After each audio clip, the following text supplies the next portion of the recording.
saruniakeun waktu dan tempat kami aturkan. Allahumma shalli ala sayyidina Muhammad.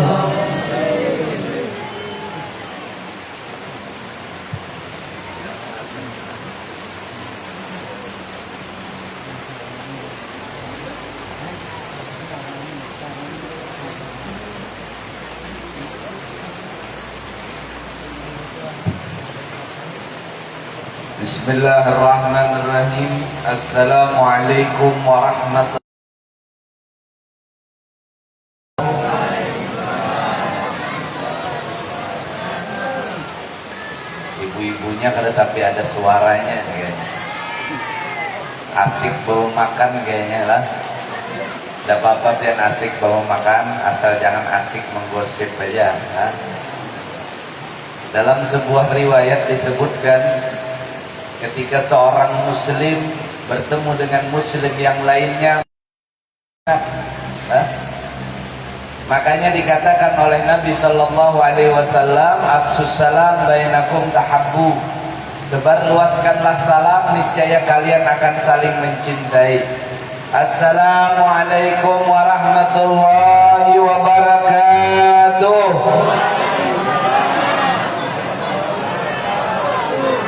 Mudah-mudahan kita semua berhak atas rahmat Allah.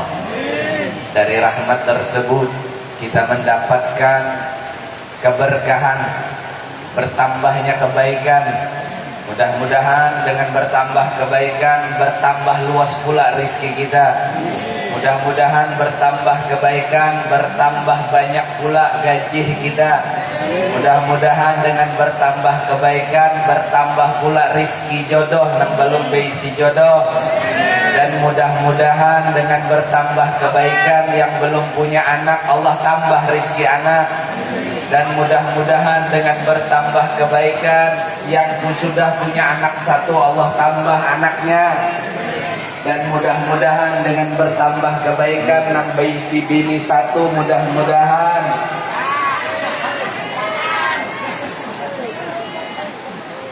amin deh. Habib Herman gak ada maaminakan. Kayaknya sidin Bobby nih lah. Hendak diaminakan, kadang-kadang bini aja lah. Kada diaminakan, kayaknya kabul. Hujan-hujan nih kabul, doa lah. Apalagi di tempat seperti ini, pais pisan kulak kumbili, nukar kecambah, nukar wadi. Hati sidin pusang, hendak menambah bini, cuman kada wadi. Beblah. Alhamdulillah. Alhamdulillahilladzi hadana bi'abdihi al-mukhtar man da'ana ilaihi bil idni wa kanna dana labbaika ya man dallana wa hadana.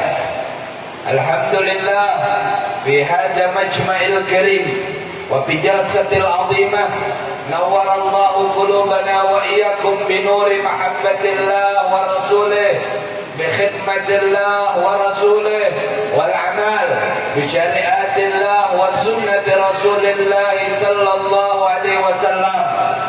Allahumma salli wa sallim ala sayyidina Muhammadin miftah bab rahmatillah adada ma fi ilmillah salatan wa salaman daimain bidawami mulkillah wa ala alihi wa ashabihi wa man wala amma ba'd.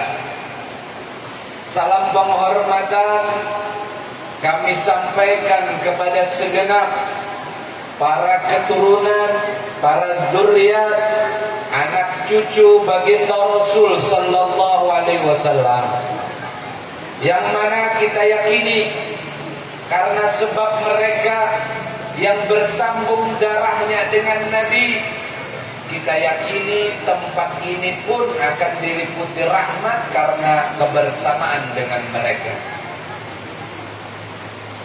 Dalam sebuah riwayat diceritakan, Al-Imam Abu Hanifah bertanya tentang Al-Imam Ja'far Shadiq, bertanya kepada Al-Imam Ja'far Shadiq yang waktu itu beliau masih berumur muda namun telah memakai tongkat.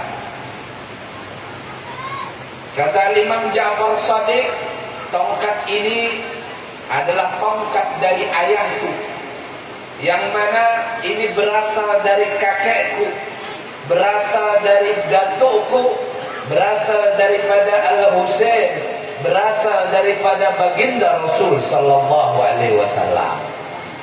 Maka seketika itu Al-Imam Abu Hanifah meminta izin untuk memegang tongkat tersebut, untuk memegang, mencium tongkat tersebut, mengambil keberkahan sesuatu yang telah dipegang baginda Rasul sallallahu alaihi wasallam. Lalu kata Al-Imam Ja'far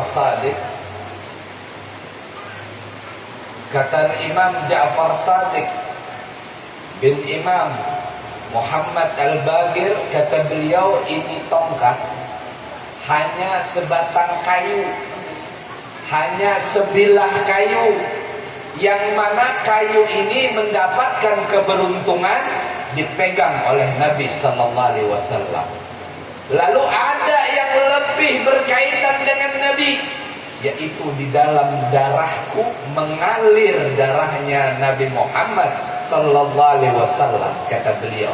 Maka tersadarlah beliau memeluk Al-Imam Ja'far Shadiq, mencium Al-Imam Ja'far Shadiq.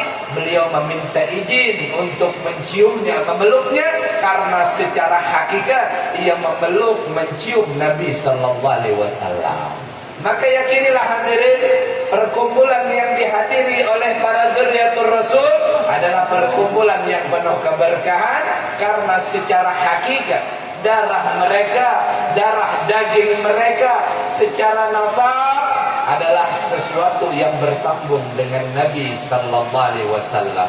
Kullu sababin wa nasabin munqati'un yaumal qiyamati illa sababi wa nasabi. Kata Nabi, setiap sebab, setiap nasab akan terputus kelak pada hari kiamat, kecuali sebabku dan nasabku. Sebab yang bersambung kepada Nabi, dan yang kedua adalah sesuatu yang bersambung secara nasab kepada baginda Rasul. Maka insya Allah dua hal ini apabila kita berpegang kepadanya, maka insya Allah sampai hari kiamat tidak akan pernah terputus. Siapa? Seseorang yang bersambung secara sebab keilmuan kepada Nabi, dan yang kedua berpegang kepada para keturunan Nabi yang secara nasab bersambung kepada baginda Rasul sallallahu alaihi wasallam. Alhamdulillah. Jadi ini perkumpulan insyaallah biar kadada ulun lah, biar kadada penceramahnya berkah sudah insyaallah. Yang hadir sudah dapat berkah. Kenapa? Satu, berkumpul dengan para habaib, dengan para ulama, para orang soleh. Yang kedua, yang paling utama, baca maulid. Maka pian satu keberhakan yang pian dapat, kewajiban yang pian dapat, satu yang dijanjikan oleh Allah, pian datang ke sini dengan niat apapun, dengan tujuan apapun, maka Allah tetapkan satu ketetapan, pian mendapatkan ampunan. Insya Allah, amin ya rabbal alamin. Yang sama-sama kita muliakan dan hormati pimpinan majelis kita, ayahanda kita, pembimbing kita Al-Habib Zainal Abidin Al-Ghadri. Begitu pula ayahanda kita, guru kita, pembimbing kita Al-Habib Herman Bahashim, Al-Habib Sulaiman Bahashim, dan para habaib yang lainnya, termasuk korek kita, Masya Allah. Begitu pula para guru-guru agama, kami sampaikan salam penghormatan Guru Tabrani, Guru Hasan Ujang Tadili. Ini mohon maaf kalau pengarang sini panjang soalnya lah. Atau guru-guru yang lainnya, mohon maaf yang tidak bisa kami sebutkan satu persatu, tetapi tidaklah mengurangi rasa ta'zim dan hormat kami kepada mereka, kami mohonkan, kita doakan para habaib kita, para ulama kita, para guru-guru kita, Allah berikan kesehatan, Allah berikan keafiatan, dan terutama kita minta kepada Allah mereka tetap istiqomah mendidik kita, mengajak kita dalam kebaikan, mengajak kita dalam ketaatan, mengingatkan kita untuk meninggalkan kemaksiatan. Amin ya rabbal alamin. Dan yang sama-sama kita muliakan, hormati para tokoh masyarakat, sesepuh masyarakat, aparatur pemerintah, tokoh pemuda pemudi, khususnya panitia yang hujan-hujanan lah, yang tukang susun sandal, yang tukang kaut nasi, yang ibu-ibu pakai seragam senyum-senyum. Nah ini semuanya pokoknya lah. Mudah-mudahan semuanya dapat keberkahan. Kenapa? Karena kita melakukan ini semua untuk Nabi Sallallahu Alaihi Wasallam. Hadirin hadirat yang dirahmati oleh Allah Subhanahu Wa Taala. Alhamdulillah, segala puji dan syukur kehadirat Allah Subhanahu Wa Taala atas nikmat perkumpulan, atas nikmat majlis maulid, atas nikmat peringatan kemuliaan kelahiran baginda Rasul. Maka kita yakini hadirnya kita di tempat ini adalah satu ketetapan dari Allah, menetapkan kita untuk mendapatkan ampunan. Dan kita yakini pula tidak ada perkumpulan yang lebih indah, yang lebih baik daripada perkumpulan seperti ini. Masih kama majma'il maulid yujallil qulub. Tidak ada, kata Habib Ali bin Muhammad bin Hussein al-Habasyi, perkumpulan yang lebih baik, yang lebih mulia, menghilangkan kesumpekan, menghilangkan kegundahan, menghilangkan kepusangan. Pian yang punya masalah, pian yang punya pusang, banyak pikiran, hadir maulid seperti ini, peringatan seperti ini, insya Allah menghapuskan itu semua. Jadi yang punya masalah, yang punya banyak pikiran, yang punya penyakit, yang punya kesusahan, satu nama akan membuat itu terkabul, satu nama membuat itu semua dimudahkan oleh Allah, namanya Muhammad. Nabi Muhammad, kekasih kita Muhammad. Tergantung dia, tergantung kita bagaimana keimanan terhadap beliau. Bukan hanya nama yang dikenal, bukan hanya nama agamanya yang kita tahu, melainkan siapa dia, tujuannya apa, amalannya bagaimana, syariatnya seperti apa, maka dialah orang yang paling mulia. Al-Imam Al-Habib Abdullah bin Umar bin Yahya ditanya, wahai Imam, wahai Habib, di antara banyak keluarga Nabi, ada keluarga Bahashim, ada keluarga As-Segar, ada keluarga bin Syekh Abu Bakar, ada keluarga Al-Aidarus, ada keluarga Al-Muhdar, lain sebagainya. Banyak keluarga Nabi tersebut, yang manakah yang paling mulia wahai Imam? Kata seseorang bertanya kepada Imam Abdullah bin Umar bin Yahya, kata beliau, di antara mereka, di antara para keturunan Nabi Sallallahu Alaihi Wasallam, yang paling mulia adalah aksaruhum ittiba'an, yang paling banyak mengikuti Nabi Muhammad Sallallahu Alaihi Wasallam. Makanya dalam sebuah syairnya, Al-Habib Ali bin Muhammad bin Hussein Al-Habasyi memuji Al-Imam Abdullah bin Alawi Al-Haddad, pengarang Ratibul Haddad, Wiridul Latif. Kata Al-Imam Ali bin Muhammad bin Hussein Al-Habasyi, qarat biha ainun Nabi Muhammadi wa huwa ahsanu auladi. Bahagianya hati Nabi, berbangganya hati baginda Rasul Muhammad, karena Abdullah bin Alawi Al-Haddad yang paling terbaik dalam urusan dicintai Nabi, yang paling dicintai Nabi di antara anak cucu Nabi. Mungkin pian bertanya, kenapa Al-Imam Abdullah bin Ali Al-Haddad dicintai Nabi? Dalam riwayat beliau berkata, "Ma min sunnatin sannaha Rasulullah sallallahu alaihi wasallam illa wa arju qad amiltu biha." Demi Allah, kata beliau, tidak ada satu sunnah Nabi, tidak ada satu perbuatan Nabi, kecuali aku berharap sudah mengerjakannya. Paham maksudnya? Artinya kenapa Imam Abdullah bin Alawi Al-Haddad dicintai Nabi? Karena Imam Haddad adalah orang yang paling banyak mengerjakan sunnah Nabi. Makanya salah satu pujian Nabi yang paling besar, yang paling agung kepada cucunya Al-Husain, "Husain minni wa ana min Husain." Aku Husain dariku dan aku adalah bagian daripada Husain. Para ulama jelaskan, apa maksud yang demikian? Apakah Nabi mencintai Husain? Betul. Beliau sangat mencintai Al-Husain karena dia cucunya. Tetapi bukan hanya itu, Nabi mencintai Al-Husain sampai memujinya, "Husain dariku dan aku adalah bagian dari Husain." Maksudnya adalah Nabi mencintai Al-Husain lebih daripada yang lain, dikarenakan Al-Husain yang paling serupa dengan Nabi, yang paling mengikuti jejak baginda Rasul, yang paling mengikuti dakwah Nabi, perjuangan Nabi. Makanya dikatakan pula, "Fatimah bid'atun minni." Fatimah itu adalah bagian dariku, kata Nabi. Barang siapa yang membuat dia benci, membuat dia marah, maka dia akan membuatku marah, kata Nabi. Kenapa pula Nabi berkata demikian?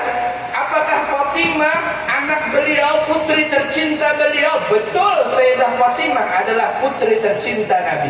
Seorang ayah mencintai anaknya. Tetapi lebih dari itu, dikarenakan Nabi sallallahu alaihi wasallam mencintai Sayyidah Fatimah, karena dalam riwayat orang yang paling mirip dengan Nabi sallallahu alaihi wasallam adalah Sayyidatuna Fatimah. Dalam segi ucapan, dalam segi perbuatan, dalam segi amalia, kalau mau lihat bentuk perempuan daripada Nabi sallallahu alaihi wasallam, maka lihatlah Fatimah. Paham yang maksudnya? Artinya siapapun orangnya, siapapun dia, ketika dia berhasil mengambil Nabi sebagai panutan, laqad kana fi Rasulillah uswatun hasanah, maka dia akan menjadi orang-orang yang berada dalam mahabbah, orang-orang yang berada dalam kecintaan Nabi sallallahu alaihi wasallam. Dan itu pula yang dikatakan oleh Al-Imam Junaid Al-Baghdadi, "At-turuq ilallah ka'anfasil makhluk, kullu turuqin masdudah illa ala ittifai asarir rasuli." Jalan menuju Allah itu banyak, seperti banyaknya napas makhluk, hembusan, tarikan makhluk jalannya. Namun jalan seluruhnya tersebut adalah jalan yang buntu, jalan yang tidak akan sampai kepada Allah, jalan yang ditolak. Namun satu jalan yang diterima, yaitu jalan yang mengambil berdasarkan jalan Nabi sallallahu alaihi wasallam. Inilah jalan kita, hadirin. Inilah yang harusnya kita cari. Bagaimana Nabi menjalani kehidupan, bagaimana Nabi dalam beribadah, bagaimana baginda Rasul dalam menjalani kehidupan dunia, terutama tujuan akhirat. Inilah seharusnya yang mana kita sering mengadakan peringatan seperti ini. Dalam bulan ini atau tahun-tahun kemarin, berkali-kali kita mengadakan peringatan seperti ini. Tujuannya apa? Betul kita berbangga untuk Nabi, betul kita berbahagia untuk Nabi. Namun lebih daripada itu, bagaimana kita untuk mengenal Nabi sallallahu alaihi wasallam. Makanya banyak orang cari penceramahnya yang rami, jelas raminya yang kayak apa? Rami berkisah selain Nabi atau Nabi? Ini ibu-ibu khususnya, kalau ini sudah kisahnya nang kemana-mana senang. Tapi kalau kisah Nabi koler, kenapa? Jangan-jangan dia memadahkan kisah Nabi gada rame. Hati-hati lah. Kalau dia seperti itu, pian beranggapan cerita Nabi gada rame. Hati-hati. Dan masalah kisahnya itu juga burunya jadi ulangi, bujur nang itu juga, cuman diulang-ulangi supaya pian amalakan. Diulangi, imbah sudah dikisahkan, bulik kada amalakan. Disampaikan, kina kada diamalakan, mengapa tadi udahlah nggak diingat lagi. Apalagi ibu-ibunya lah. Ibu-ibunya kadang di majelis itu rancak disinggung. Masalah apa biasanya ibu-ibu tuh? Pusing. Apalagi ini masalah KDRT lah. Ya, bola. Masalah KDRT, apa tanggapan Lesti ya kada? Apa lah ibunya lah. Ini perlu dia ketahui pula. Insya Allah tidak ada KDRT di rumah, tidak ada tanggapan Lesti di rumah. Kalau lakatkan Nabi Rasulullah uswatun hasanah, seorang suami mengambil Nabi sebagai panutan. Tidak ada ceritanya membanting bini itu ada. Ya ulun gak ada tahu juga, jangan kerancakan beritanya nang itu aja lah, muyak juga kita melihat. Kalau memang seorang suami mengambil panutannya Nabi, insya Allah tidak ada istilahnya banting-membanting itu ada. Ujar pian, nang bini juga aja kada masih ditagur, bujur. Akhirnya suaminya misalkan, ini lagi dulu memadahkan Lesti kada anggota. Ini kena viral ini, jerah, ini bahaya ini. Misalkan, bininya juga nang ditagur kada masih, disuruh nang baik kada maasi, lah itu sama, karena nang bini kada mengambil keluarga Nabi sebagai panutannya. Ya, kalau memang perempuan tersebut mengambil keluarga Nabi sebagai panutan, insya Allah tidak ada terjadi seperti itu. Makanya kita ceritakan tentang Nabi itu untuk apa? Biar pulang dari sini kau mengamalkan. Setelah mendengar cerita Nabi bisa diamalkan. Sekali dikisahkan nggak masalah. 2 kali biar tambah ingat. 3 kali biar jadi pengingat. 4 kali biar diamalkan. Billahi karir dzikra wasbi Muhammadin kaimatuziha anil qulubil rahim. Demi Allah, ulang-ulangi cerita Nabi itu, ulang-ulangi. Kenapa? Karena itu akan menambah kerinduan kita terhadap Nabi. Apalagi maulid seperti inilah, gurunya datang ada aja lah. Baca maulid ini guru mulai sungsung dari ya Rabbi salli ala Muhammad. Kalau ulun harap maklun, jalan pagar lah. Terlambat datang jalan pagar. Ini ibu-ibunya, gurunya datang apa kada aja lah. Kina-kin belanya pina parak dah, gurunya datang hanya ngasang bulu mata palsu aja lah. Matang bulu mata masuk berapa menit pulang datang sini parak tuntung sudah. Berarti ben gak ada umpat orang membaca maulid. Membaca maulid itu kisah Nabi itu, cerita Nabi itu. Dia rancak mendaklah inda dzikra aulia Allah tanzilur rahmat. Di mana dibacakan manaqib oleh Allah turun rahmat. Baca manaqib seseman siapapun itulah. Inda dzikr salihin tatanazalur rahmah. Kata Syekh Nawawi bin Umar Al-Banda di dalam kitabnya. Dibacakan cerita orang-orang soleh itu menyebabkan turun. Cuman pian perlu tahu lah, pian sambat aja wali nang ujung mana aja, sampai wali nang mana aja, sampai nang kuburnya Bakaramat, kain kuningnya puluhan lapis, itu semua jadi wali Bakaramat karena sebab Nabi. Kalau cerita mereka menyebabkan turun rahmat, bagaimana kalau orang yang menyebabkan mereka menjadi wali diceritakan ceritanya? Dzikrul anbiya minal ibadah. Menceritakan para nabi itu ibadah. Bayangkan kalau yang kita ceritakan namanya Muhammad, kekasih Allah, dengan nama tersebut bersanding di arasnya Allah. Nabi Allah Adam memohon pengampunan, Allah berikan. Namanya Muhammad. Di dalam Al-Quran ia diberi nama Muhammad. Di dalam Injil ia diberi nama Ahmad, di dalam Taurat ia diberi nama Ahya, karena Ahya pelepas atau orang